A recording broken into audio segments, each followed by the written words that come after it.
பார்த்தோம். இலங்கையில் நடந்தது, பங்களாதேஷில் நடந்தது, நேபாளில் நடந்தது. அப்போ ஏன் இதெல்லாம் நடக்குது? ஒரு கட்டத்துக்கு மேலே இவர்கள் செய்யக்கூடிய காரியங்கள், அந்த ஆட்சி பொறுப்பில் இருப்பவர்கள் செய்யக்கூடிய வேலைகள் என்ன ஆகுது, மக்களின் அன்றாட வாழ்க்கையவே பாதிக்குது. தலைமுறை எதற்காக போராடினாங்கன்றதை அடுத்த தலைமுறைக்கு சொல்ல விட மாட்டாங்க. அப்படி சொல்ல விடாமல் பண்ணுறதுக்கு தான் இந்த மாதிரி போதைப் பொருள்களை அப்படியே ஃப்ரீயாக விடுறது. அரசாங்கம் கொஞ்சம் நார்காட்டிக்ஸில் ஃப்ரீயாக விட்ருவாங்க. போராட்டம்னு எடுத்தோம்னா மொத்தமாகவே பார்த்திங்கன்னா ஒரு 10 ஆண்டுகளாக எல்லா தேர்வு தாள்களும் லீக் ஆகிட்டே இருக்குது. அப்போ அதுக்காக உட்காந்து படித்து வருஷ கணக்காக ப்ரிப்பேர் பண்ணுற மாணவர்கள் எதனா பைத்தியக்காரனா? அப்போ உங்கள் தேர்வு முறையே தப்பு. சில கோரிக்கை முன்வைக்கப்படுது சார். பேன் நீட்னு சில கோரிக்கை முன்வைக்கப்படுது. அதான் அந்த என்டிஏ கலைக்கப்படணும் ஒரு கோரிக்கை முன்வைக்கப்படுது. அந்த என்டிஏ தான் பெரிய இருக்கையிலே உலகமாக ஃப்ராடுத்தனமான ஒரு அமைப்பு. இவங்க எல்லாரும் பேசுறது நீட்டில் இருக்கக்கூடிய குளறுபடிகளை பேசுகிறாங்க. நீட்டே ஒரு குளறுபடி. நீட்டே ஒரு என்ன சொல்கிறது, ஊழல் தான் அது. அப்போ அதை முதல்ல ஒழிக்கணும். அப்படி முதல் விஷயமே தர்மேந்திர பிரதான் ரிசைன் பண்ணாதான் இந்த மாணவர்கள் பேச்சுவார்த்தைக்கே நாங்கள் தயார் அப்படின்றாங்க. எல்லாரும் உச்சநீதிமன்றம்னு பேசிகிட்டு இருக்காங்க. உச்சநீதிமன்றமாக இருந்தாலும் சரி, உயர் நீதிமன்றமாக இருந்தாலும் சரி, கீழே இருக்கிற கோர்ட்டு என்ன தீர்ப்பு சொல்கிறாங்கன்றதை வச்சு தான் அவங்க தீர்ப்பு சொல்லுவாங்க. அவர் வேஸ்ட் ஆஃப் டைம்னு சொல்கிறாருன்னா அது உண்மைதான். நேயர்களுக்கு வணக்கம். இன்று நம்மோடு அரசியல் பேசுவதற்காக இணைந்திருக்கிறார் வரலாற்று ஆய்வாளர் கிருஷ்ணவேல் அவர்கள். வணக்கம் சார். வணக்கம் சார். நீட் முறைகேடை கண்டித்தும் மத்திய கல்வித்துறை அமைச்சர் தர்மேந்திர பிரதானை பதவி விலக வலியுறுத்தி நாடாளுமன்றத்தை நோக்கி அமைதி வழியில் பேரணி போன காக்ரோச் ஜனதா பார்ட்டி மாணவர்கள் மீது நடத்திய தாக்குதலுக்கு பிறகு அதிகப்படியான மாணவர்கள் டெல்லியில் கூட தொடங்கியிருக்காங்க. எப்படி பார்க்குறீங்க சார் மாணவர் போராட்டத்தை? நம்ம மனித இனம் அப்படிங்கிறதே பார்த்திங்கன்னா சில நம்பிக்கைகள், சில கோட்பாடுகள் அடிப்படையில் கட்டமைக்கப்பட்டது. அதெல்லாம் எடுத்துட்டோம்னா மனிதர்கள் கூட்டமாக வாழ முடியாது. அதாவது அதுக்கு காரணம், மனிதர்கள் கூட்டமாக வாழ வேண்டிய கட்டாயமே எதனால் வருது அப்படின்னா நம்மளுடைய நாகரிகம் வளர்ச்சி தான் காரணம். அதாவது மனிதன் நிமிர்ந்து நிற்க ஆரம்பித்ததுக்கப்புறம் பார்த்திங்கன்னா மற்ற மிருகங்களை எல்லாம் பார்த்திங்கன்னா குட்டி போட்டோடனே அந்த குட்டி எந்திரிச்சு நிற்கும். கண்டுக்குட்டி, ஆட்டுக்குட்டிலாம் பார்த்துருப்பீங்க. அந்த பிறந்து ஒரு 2 நிமிஷத்தில் அது எந்திரிச்சு நின்றுடும். ஆனால் மனுஷனால் அப்படி எந்திரிச்சு நிற்க முடியாது. காரணம் என்னென்னா, நிமிர்ந்து நின்ன உடனே அந்த பர்த் கேனால்னு சொல்கிறாங்கல்ல, குழந்தை பிறந்து வரக்கூடிய வழி, அது சுருங்கிருச்சு. அப்போ முழுமையாக வளர்ந்த ஒரு குழந்தை அப்படின்னா ஒரு 18 மாதம் உள்ளே இருந்தால் தான் அது முழுசாக வளரும். ஸோ சீக்கிரமே வந்துடுது. அதனால் அந்த குழந்தைய பார்த்துக்கணுன்றதுக்காகவே நம்ம கூட்டமாக வாழ வேண்டியிருக்கு. அப்போ கூட்டமாக வாழ்வதற்கு சில நம்பிக்கைகள் தேவைப்படுது. அந்த நம்பிக்கைகளின் அடிப்படையில் சில கோட்பாடுகளை உருவாக்கி அதை பெரும்பாலும் மதம் அப்படின்ற மாதிரி ஒரு கோட்பாடை உருவாக்குறாங்க, மன்னர்கள் அப்படின்ற கோட்பாடை உருவாக்குறாங்க. இப்படிலாம் உருவாக்கி அந்த கட்டுப்பாட்டுக்குள்ளேயே தான் நம்மளை வச்சுருக்கிறாங்க. இப்போ ஒன்றும் இல்லை, ஒரு பேப்பர் எடுத்து இது 1000 ரூபான்னு நான் சொன்னால் நீங்கள் நம்ப மாட்டீங்க. இது என்ன சார் வெறும் பேப்பர் அப்படிம்பீங்க. ஆனால் 2018க்கு முன்னாடி அந்த பேப்பரை ஒரு 1000 ரூபான்னு நம்ம நம்பிக்கிட்டு தான் இருந்தோம். எப்போ டிமானிட்டைசேஷன் வந்துச்சோ அது வரை அதுக்கு அந்த பேப்பருக்கு 1000 ரூபா மதிப்பு இருந்தது. இப்போ அதுக்கு மதிப்பு இல்லை. என்ன ஆச்சு? அந்த நம்பிக்கை உடைக்கப்பட்டிருக்கு. இன்னையிலேருந்து இது 1000 ரூபாய் இல்லைன்னு சொல்லிட்டாங்க. இப்படி தான் எல்லா இடத்துலையும் பார்த்தீங்கன்னா ஒரு நம்பிக்கையை கட்டமைச்சு வச்சுருப்பாங்க. அதை சுற்றியே மக்களின் வாழ்க்கை நடக்கும். ஆனால் அந்த நம்பிக்கை எப்போது மக்களுக்கே இடைஞ்சலாக மாறுது, அவங்களுடைய டெய்லி லைஃபுக்கே அது இடைஞ்சலாக மாறுதுன்றப்போ அது மக்கள் புரட்சியாக வெடிக்கும். இது வரலாறு முழுவதும் நம்ம பல இடங்களில் பார்த்துருந்தாலும் இந்த ஆள்பவர்களுக்கு அதை பற்றி கவலையே படுறது கிடையாது. அவங்களுக்கு என்ன நினைப்புனா, நான் அதிகாரத்தில் இருக்கிறேன், நான் சொல்கிறது நீ கேள்றா அப்படிங்கிறது. அப்படி சொல்லி தான் எல்லா இடத்துலையும் புரட்சிகள் ஏற்பட்டது. இதை இப்போ இருக்கிறதாவது தேர்ந்தெடுக்கப்பட்ட அரசாங்கம், அது மன்னராட்சி. அப்போ மன்னரை எதிர்த்து மக்கள் போராட்டம் பண்ணுவாங்களா? பண்ணாங்க. பிரெஞ்சு புரட்சி அதுதான் நடந்தது. மன்னரை எதிர்த்தே மக்கள் போராட்டம் பண்ணுவாங்களா? பண்ணாங்க. அதுதான் ரஷ்யாவில் நடந்தது. இப்போ ரீசெண்டாக கூட நம்ம பார்த்தோம், இலங்கையில் நடந்தது, பங்களாதேஷில் நடந்தது, நேபாளில் நடந்தது. அப்போ ஏன் இதெல்லாம் நடக்குது? ஒரு கட்டத்துக்கு மேலே இவர்கள் செய்யக்கூடிய காரியங்கள், அந்த ஆட்சி பொறுப்பில் இருப்பவர்கள் செய்யக்கூடிய வேலைகள் என்ன ஆகுது, மக்களின் அன்றாட வாழ்க்கையவே பாதிக்குது. இப்போது இந்த சிஜேபி என்ற பார்ட்டி உருவாகிறதுக்கு காரணம் என்ன?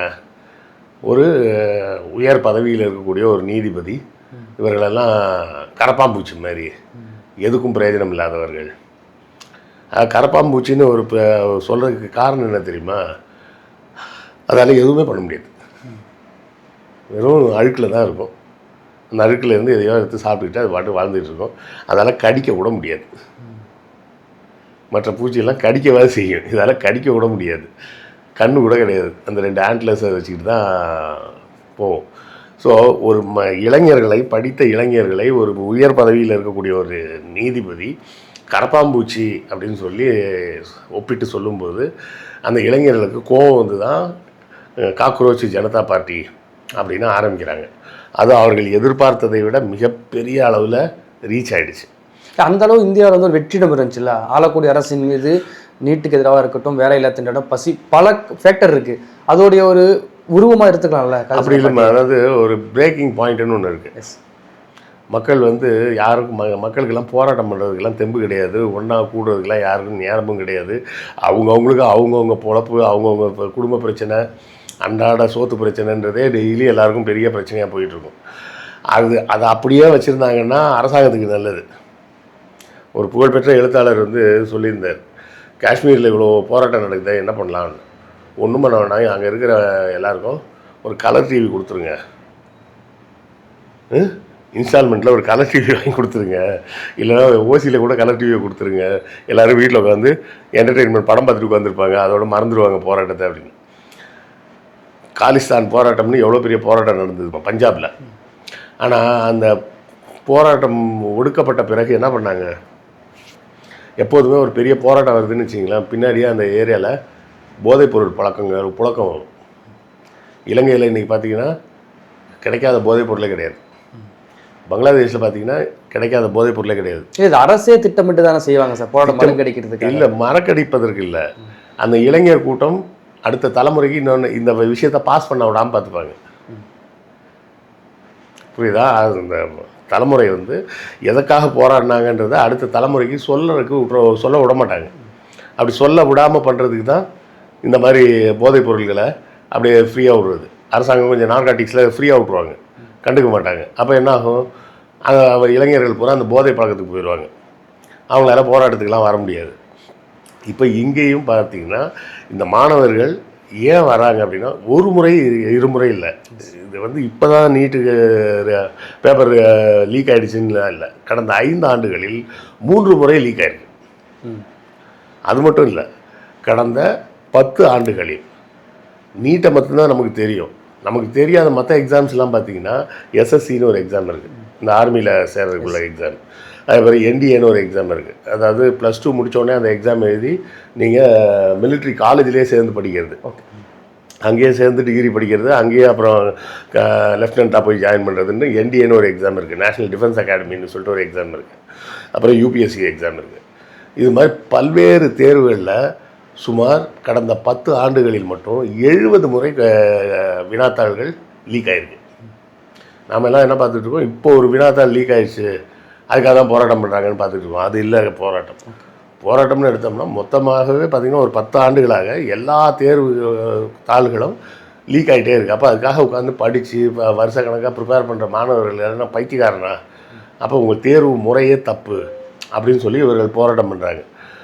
இந்த இவங்கெல்லாம் போராட்டம் பண்ணுறது எதுக்கு போராட்டம் பண்ணுறாங்கன்னா, இந்த தேர்வுகளில் இருக்கும் குளறுபடிகளை சரி செய்யுங்கன்னு தான் சொல்கிறாங்க. இன்னும் வந்து நீட்டே வேணான்ற இடத்துக்கு கூட அவங்க போகல, கூடிய சீக்கிரம் போயிடுவாங்கன்னு வச்சுக்கோங்க.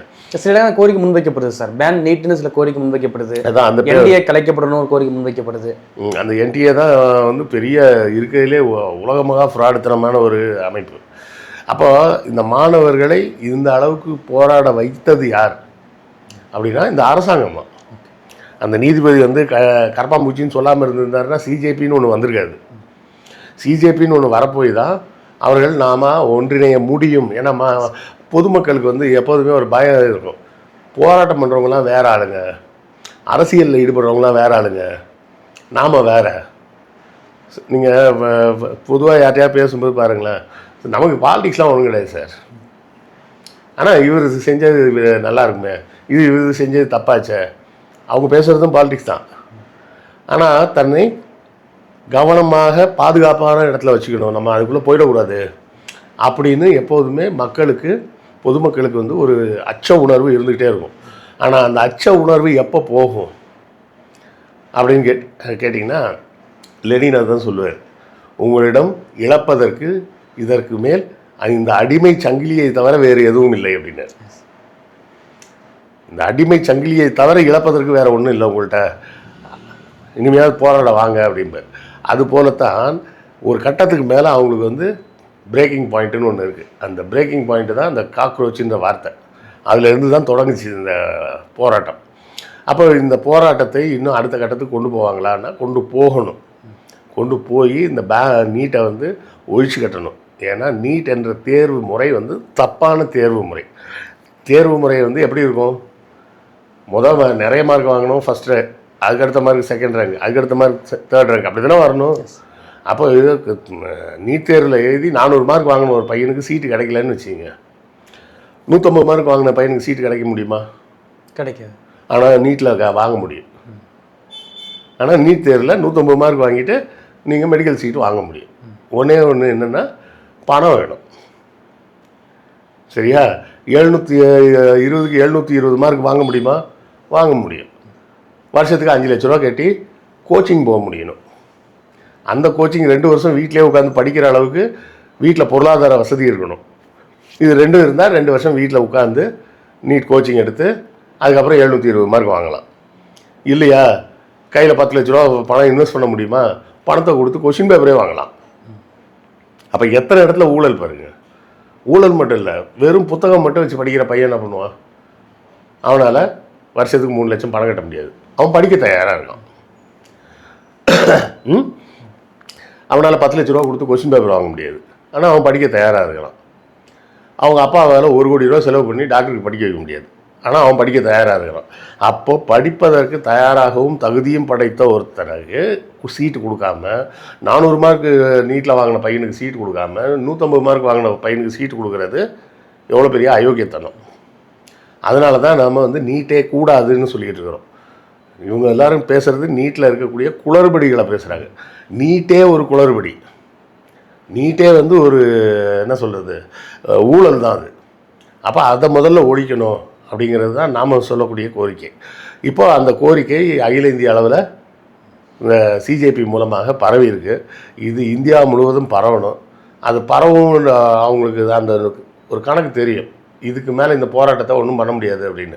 அப்படி தெரிஞ்சதுன்னா உடனே வழக்கமாக சொல்லக்கூடிய ஒரு விஷயத்த சொல்லுவாங்க, சமூக விரோதிகள் உள்ள வந்துட்டாங்க. அதே சொல்ல ஆரம்பிச்சிட்டாங்க சார். அதான் எப்போவுமே நான் எந்த போராட்டத்தை வேணும் கலைக்க முடியாத ஒரு இடத்துக்கு வந்துருச்சு அப்படின்னு சொன்னால் என்ன பண்ணுவாங்க, சமூக விரோதிகள் உள்ள வந்துட்டாங்க. அதனால தான் காவல்துறை முதல்லலாம் அடிக்கவா செஞ்சாங்க, இப்போ தானே அடிக்கிறாங்க. இல்லை, மாணவர்கள் தான் கல்லை தூக்கி அடித்தாங்க, அதுக்கு எதிர்வினை ஆற்ற வேலையாக தான் போலீஸ் செஞ்சாங்கன்னு சொல்லி. இல்லை, அதை கூட மாணவர்கள்னு சொல்ல மாட்டாங்க, அந்த சமூக விரோத கும்பல் தான் அடித்தாங்க.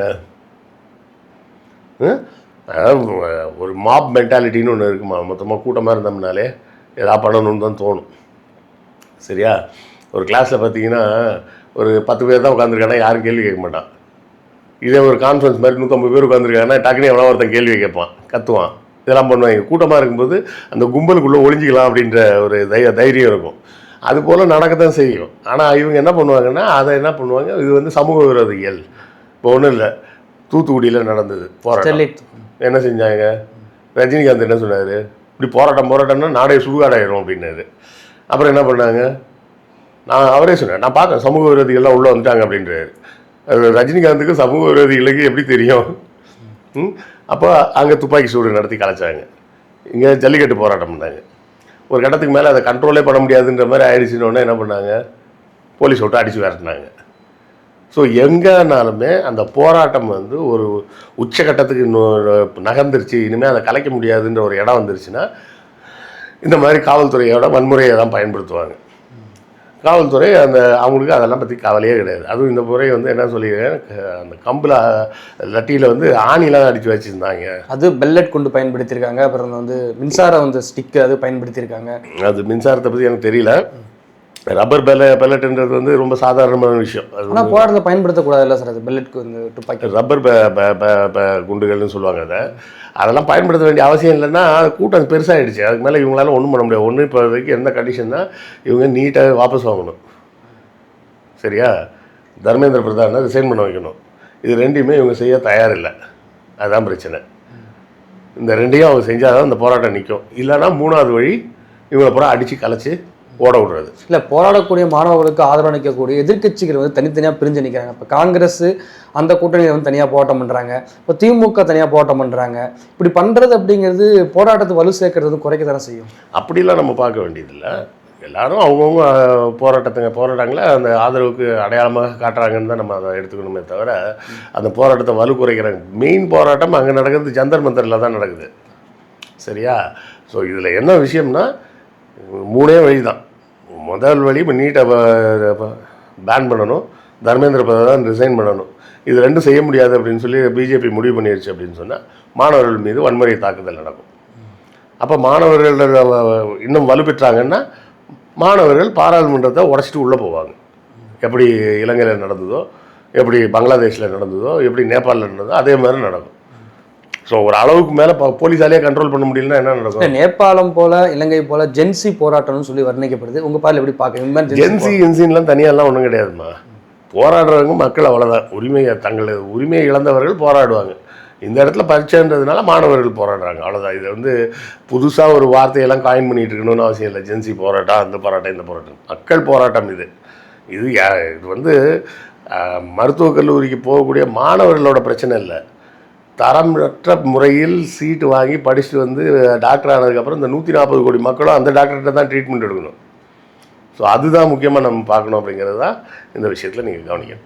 ஏன்னா இவ்வளோ பெரிய போராட்டம் நடந்துட்டு இருக்கும் போதே இந்தியாவுடைய பிரதமரான மோடி அவர்கள் என்ன சொல்லியிருக்காங்க அப்படின்னா, இந்த வினாத்தாள் கசிவு ஒட்டி வந்து விரைவு நீதிமன்றம் வந்து அமைப்போம், மாணவரோட எதிர்காலத்தை வந்து பாதுகாப்புன்னு சொல்லி பேசிட்டு எப்படி பார்க்குறீங்க அவர்கிட்ட? இது சும்மா கமிஷன் வைக்கிறேன்னு சொல்லிட்டு கண்ணை ஏமாத்துற வேலை. இதுக்கு நீதிமன்றம் இதுக்கு கொஸ்டின் பேப்பர் லீக் ஆகிடுச்சுன்றது எல்லாருக்கும் தெரியும். இதில் வேறு என்னத்தை கண்டுபிடிக்க போகிறாங்களா? ஒரு தடவை கசிஞ்சால் பரவாயில்ல, 3 தடவை கசிஞ்சிருக்கு, அதுவும் கடந்த 5 ஆண்டுகளுக்குள்ளேயே. அப்போது இது வந்து கண் துடைப்பு வேலை அப்படிங்கிறது தான் மாணவர்களுக்கே தெரியும். அது ஸோ இதனாலலாம் போராட்டம் வந்து சரி அப்படின்ட்டு கலைச்சிட்டுலாம் போக மாட்டாங்க. முதல் விஷயமே வந்து தர்மேந்திர பிரதான் ரிசைன் பண்ணாதான் இந்த மாணவர்கள் பேச்சுவார்த்தைக்கே நாங்கள் தயார் அப்படின்றாங்க. புரியுதுங்களா? இதை தான் எதிர்கட்சி தலைவராக இருக்க மல்லிகார்ஜுன கார்கேவும் இதை தான் சொல்கிறாரு. அவங்க வந்து முதல்ல ரிசைன் பண்ண சொல்லுங்கள், அப்புறமா பேசுவோம் அப்படின்றாங்க. இவங்க என்ன சொல்கிறாங்க, நாங்கள் ரிசைன்லாம் பண்ண மாட்டோன்றாங்க. ஸோ இந்த போராட்டம் மேலும் வலு சேர்க்கப்படும் அப்படிங்கிறது தான் நம்ம புரிஞ்சுக்கணும். ஏன்னா அந்த போராட்டத்தை ஒட்டி அந்த வழக்கை வந்து உடனே விசாரிங்கன்னு சொல்லி சூரியகாந்த் அமர்வில் அந்த வழக்கு போகுது. ஆனால் என்ன சொல்கிறாருன்னா, அந்த வழக்கு விசாரிக்க முடியாது இப்போதைக்கு, வீடியோ பாருங்கன்னு சொல்லி அட்வொகேட் கேட்டாலும் வீடியோ பார்க்கவும் நேரம் கிடையாது எனக்கு, வேஸ்ட் டைம்னு சொல்லி ஒரு ரொம்ப பொறுப்பற்ற பதிலை சொல்கிறார். எப்படி பார்க்குறீங்க? இல்லை, எதுக்கு எடுத்தாலும் சுப்ரீம் கோர்ட்டுக்கெலாம் போகக்கூடாதுமா. எல்லாத்துக்குமே சுப்ரீம் கோர்ட்டுக்கே போயிட்டு இருந்தோம்னா அப்புறம் கீழே இருக்க கோர்ட்லாம் எதுக்கு இருக்குது? கரெக்டாக. இது வந்து முதல்ல இந்த கேஸை எங்கே ஃபைல் பண்ணிடணும், கொஸ்டின் பேப்பர் ரிலீஸ் ஆன அந்த மாநிலத்தில் முதல்ல இதை கேஸ் ஃபைல் பண்ணியிருக்கணும். அதே இவங்க பண்ணலை. எல்லாத்துக்கும் சுப்ரீம் கோர்ட்டுக்கு போகிறேன் அப்படின்னு சொன்னாங்க. பிரச்சனை வந்து இந்தியா முழுவதும் இருக்க மாணவர்களுக்கு தான். அதை முதல்ல எங்கே ரிலீஸ் ஆச்சோ அந்த இடத்துல முதல்ல கேஸ் போடணும். இப்போ எதுக்கு எடுத்தாலும் சுப்ரீம் கோர்ட்டு போனாங்கன்னு வச்சிங்களேன், கேஸ் நிற்காது. புரியுதா? கேஸே நிற்காது. ஏன்னா நீங்கள் நல்லா புரிஞ்சிக்க வேண்டிய ஒரு விஷயம் என்னென்னா, எல்லோரும் உச்சநீதிமன்றம்னு பேசிகிட்டு இருக்காங்க. உச்சநீதிமன்றமாக இருந்தாலும் சரி, உயர்நீதிமன்றமாக இருந்தாலும் சரி, கீழே இருக்கிற கோர்ட்டு என்ன தீர்ப்பு சொல்கிறாங்கன்றதை வச்சு தான் அவங்க தீர்ப்பு சொல்லுவாங்க. அவர் வேஸ்ட் ஆஃப் டைம்னு சொல்கிறாருன்னா அது உண்மை தான். எடுத்த உடனே அவரே வந்துட்டிங்கன்னா நீங்கள் எதுக்கு எடுத்தாலும் ஸ்கூலில் ஹெச்எம்கிட்ட போய் பேசுவேன் அப்படின்னு சொல்லிட்டு இருப்பீங்களா? டெல்லியில் நடந்திருக்கு, டெல்லியில் அப்படிலாம் ஒன்றும் கிடையாது. டெல்லியில் நடந்தால் டெல்லியில் பக்கத்துலேயே சுப்ரீம் கோர்ட் இருக்குன்னா அப்படியே போயிடுவீங்களான்னு. டெல்லி கோர்ட்டுன்னு ஒன்று இருக்குல்ல, டெல்லியில் நடந்துட்டுனா டெல்லி கோர்ட்டுக்கு தான் நீங்கள் போகணும். டெல்லி கோர்ட்டுக்கு போக மாட்டேன், நான் நேராக உச்சநீதிமன்றம் தான் வருவேன் அப்படிங்கிறது அந்த நடைமுறை பற்றிய புரிதல் இல்லாமல் பேசுறது. எப்போதுமே வந்து அதை வந்து கீழ்கோர்ட்டுன்னு சொல்கிறாங்க. அது கீழ்கோர்ட்லாம் கிடையாது, அதுதான் கோர்ட்டு. அங்கே தான் தீர்ப்பு வழங்கப்படும். அந்த தீர்ப்பு எனக்கு திருப்திகரமாக இல்லை அப்படின்னு சொன்னால் தான் நீங்கள் உயர்நீதிமன்றம் போகலாம், இல்லைனா உச்சநீதிமன்றம் போகலாம். அதெல்லாம் அப்பீல் கோர்ட்டு, அது கோர்ட்டு கிடையாது, அது வந்து அப்பீல் கோர்ட்டு. கோர்ட்டில் போய் நீங்கள் முதல்ல வழக்கு பதிவு பண்ணிங்களா? அதுவே பண்ணலை. அதுவே பண்ணாமல் நான் உச்சநீதிமன்றத்துக்கு போகிறேன், அவர் பாருங்கள் வீடியோ கூட பார்க்க மாட்டேன்ட்டார் அப்படின்னு சொல்கிறதெல்லாம் வந்து அந்த நீதிபதியும் அவமானப்படுத்துகிற மாதிரி. உண்மை என்னென்னா அது வந்து அப்பீல் கோர்ட்டு. நீங்கள் ஒரு இடத்துல முதல்ல கேஸை நடத்துங்க, கேஸை நடத்தி ஏதாவது ஒரு முடிவுக்கு வாங்க. வந்ததுக்கப்புறம் அந்த முடிவு சரியாக தப்பான்றதை ரீஅனலைஸ் பண்ணணுன்னா தான் ஹைகோர்ட்டுக்கு போகலாம், இல்லை சுப்ரீம் கோர்ட்டுக்கு போகலாம். இப்போ தமிழ்நாட்டிலேருந்து சுப்ரீம் கோர்ட்டுக்கு போகிறாங்க அப்படின்னு சொல்கிறது, தமிழ்நாடு அரசாங்கம் போன வாட்டிலாம் போனாங்களே, அப்போ அது மட்டும் சரியா அப்படின்னு கேட்டால் அது வந்து கான்ஸ்டியூஷன் ரிலேட்டடான விஷயம். ஒரு கவர்னர் வந்து கொடுக்க வேண்டிய அதிகாரத்தை செய்ய வேண்டிய வேலையை செய்ய மாட்டாரு, அதை வந்து கீழே இருக்க எந்த கோர்ட்டும் விசாரிக்க முடியாது. கவர்னருக்கு அவங்களால தண்டனைலாம் கொடுக்க முடியாது. அப்போ தான் வந்து நீங்கள் உச்சநீதிமன்றம் போகணும். எடுத்ததுக்கெல்லாம் உச்சநீதிமன்றத்துக்கு போக முடியாது. இப்போ உச்சநீதிமன்றத்தில் போய் நீட்டை விளக்குங்கன்னு போய் தமிழ்நாடு அரசாங்கம் வந்து வழக்கு போட முடியுமா? போட முடியாது. அதுக்கு வேறு மெத்தட் இருக்குது. என்னென்னா, நம்ம இங்கே சட்டசபையில் அதுக்கு ஒரு தீர்மானம் நிறைவேற்றி அந்த தீர்மானத்தை குடியரசுத் தலைவருக்கு அனுப்பி அதை சட்டமாக்கணும். எல்லாத்துக்கும் ஒரு ப்ரொசீஜர் இருக்குது. எடுத்தோடனே எல்லாத்துக்குமே உச்சநீதிமன்றத்துக்கு போகக்கூடாது அப்படிங்கிறது தான் விஷயமே தவிர, ஒரு நீதிபதி இப்படி சொல்லிட்டாரு அப்படின்னு சொல்லிட்டு நம்ம வேணும்னா அந்த டாப்பிக்கை சென்சேஷனாக மாற்றலாமே தவிர அது சரியான நடைமுறை கிடையாது. அதை நம்ம புரிஞ்சுக்கணும்.